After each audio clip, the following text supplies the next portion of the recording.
नमस्कार शेतकरी मित्रांनो स्मार्ट फार्मर वर युट्यूब चॅनलमध्ये मी राकेश पाटील आपले सहर्ष स्वागत करतो। शेतकरी मित्रांनो, अनेक शेतकऱ्यांचं पावडर आता माव्याचा अटॅक चालू आहे। शेतकरी मित्रांनो, थ्रिप्सचा अटॅक नाही, फक्त माव्याचा अटॅक आहे। तुम्ही जर थायमेथॉक्झाम प्लस ॲसिडामाप्राइड किंवा फिप्रोनिल 40 इमिडा 40 किंवा अनेक प्रकारचे जे औषध येत असतात, आता समजून घ्या तुमचं आता पेगासच येत असतं, अनेक प्रकारचे अनेक शेतकरी उलाला मारत असतात, याच्याने आपला मोह हा निघून जात असतो आणि मोह याचा अटॅक आहे। कोणत्याही कपाशीवर आता थ्रिप्सचा अटॅक नाही आहे। तर पाहू शकता शेतकरी मित्रांनो, अशा पद्धतीने कपाशीचा प्लॉट हा जमलेला आहे आणि प्लॉट बनवण्यासाठी जर आपला कपाशीचा प्लॉट वाढत नसेल तर त्यासाठी काय फवारणी करावी आणि त्याच्यानंतर जर एखादी संजीवक असतो त्याचा कसा उपयोग करावा।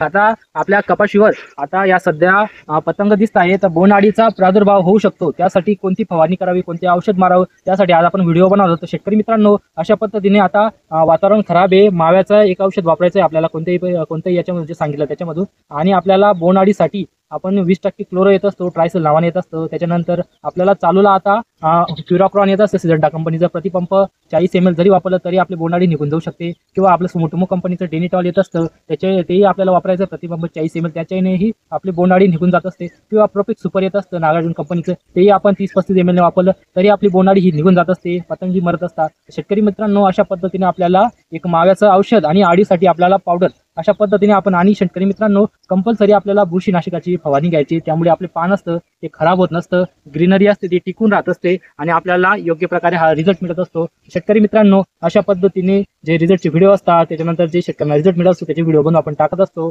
अनेक शेतकऱ्यांना जो प्रॉब्लेम त्याचं सोल्युशन करत असतो। जर असेच नवीन व्हिडिओ पाहण्यासाठी आपल्या चॅनलला सबस्क्राईब करून घेणे, धन्यवाद।